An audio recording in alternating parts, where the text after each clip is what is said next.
ನಮಸ್ಕಾರ, ನೀವು ನೋಡ್ತಾ ಇದ್ದೀರಾ ಶ್ರೀ ಮಾರಿಕಾಂಬಾ ಡಿಜಿಟಲ್ ಟಿವಿ. ನಾನು ಸೃಷ್ಟಿ ನಾಯ್ಕ್. ಹೊನ್ನಾವರ ತಾಲೂಕಿನ ಹಳದಿಪುರ ಗ್ರಾಮದ ಶ್ರೀ ಸಂಸ್ಥಾನ ಕೃಷ್ಣಾಶ್ರಮ ಮಠದಲ್ಲಿ ನಡೆದ ಗಲಾಟೆಯ ವಿಡಿಯೋ ಸಾಮಾಜಿಕ ಜಾಲತಾಣಗಳಲ್ಲಿ ವೈರಲ್ ಆಗಿದ್ದು ಜಿಲ್ಲಾದ್ಯಂತ ಸಂಚಲನ ಸೃಷ್ಟಿಸಿದ. ಮಠದ ಸಭೆಯಲ್ಲಿ ಸ್ವಾಮೀಜಿ ವಿರುದ್ಧ ಕೇಳಿಬಂದಿರುವ ಆರೋಪಗಳ ಕುರಿತು ಪ್ರಶ್ನೆ ಕೇಳಿದ ಭಕ್ತನ ಮೇಲೆ ಸ್ವಾಮೀಜಿಯವರ ಕೆಲ ಶಿಷ್ಯರು ಹಲ್ಲೆ ನಡೆಸಿ ಮಠದಿಂದ ಹೊರದಬ್ಬಿದ್ದಾರೆ ಎಂಬ ಆರೋಪ ಕೇಳಿಬಂದಿದೆ.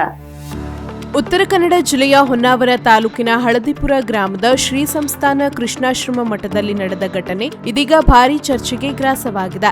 ಮಠದ ಆವರಣದಲ್ಲಿ ನಡೆದ ಸಭೆಯಲ್ಲಿ ಶ್ರೀ ವಾಮನಾಶ್ರಮ ಸ್ವಾಮೀಜಿಯವರ ವಿರುದ್ಧ ಕೇಳಿಬಂದಿರುವ ಆರೋಪಗಳ ಕುರಿತು ಕಾರವಾರ ಮೂಲದ ಅಜಿತ್ ಪೋಕಳೆ ಪ್ರಶ್ನೆ ಎತ್ತಿದ್ದಾರೆ ಎನ್ನಲಾಗಿದೆ. ಈ ವೇಳೆ ಸಭೆಯಲ್ಲೇ ವಾಗ್ವಾದ ಉಂಟಾಗಿದ್ದು, ಸಭೆ ಮುಕ್ತಾಯವಾದ ಬಳಿಕ ಸ್ವಾಮೀಜಿಯವರ ಕೆಲ ಶಿಷ್ಯರು ಅಜಿತ್ ಪೋಕಳೆ ಅವರ ಮೇಲೆ ಹಲ್ಲೆ ನಡೆಸಿದ್ದಾರೆ ಎಂಬ ಆರೋಪ ಕೇಳಿಬಂದಿದೆ.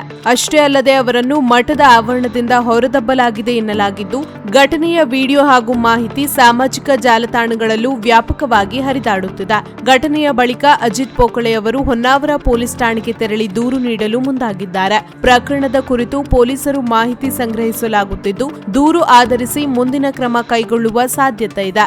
ಈ ಘಟನೆ ಉತ್ತರ ಕನ್ನಡ ಜಿಲ್ಲಾದ್ಯಂತ ವ್ಯಾಪಕ ಚರ್ಚೆಗೆ ಕಾರಣವಾಗಿದ್ದು, ಮಠದ ಆವರಣದಲ್ಲಿ ನಡೆದಿರುವ ಈ ಬೆಳವಣಿಗೆ ಕುರಿತು ಸಾರ್ವಜನಿಕ ವಲಯದಲ್ಲಿಯೂ ಹಲವು ಪ್ರಶ್ನೆಗಳು ಮೂಡಿವೆ.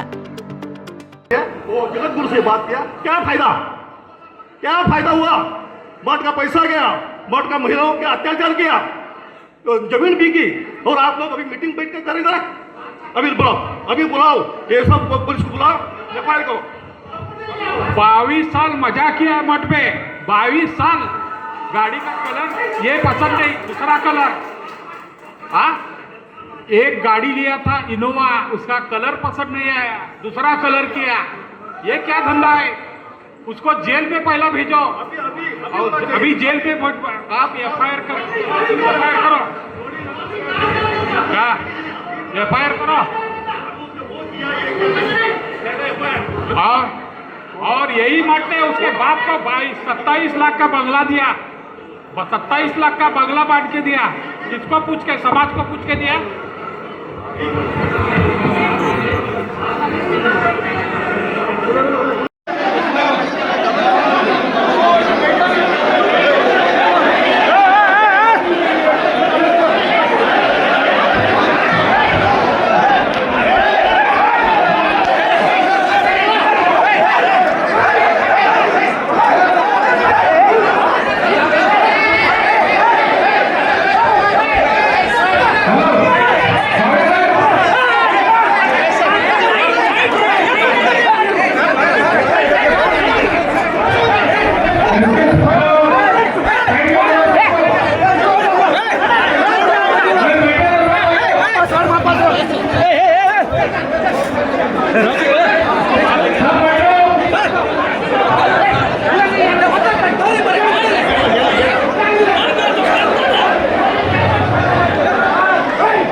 कौन गलत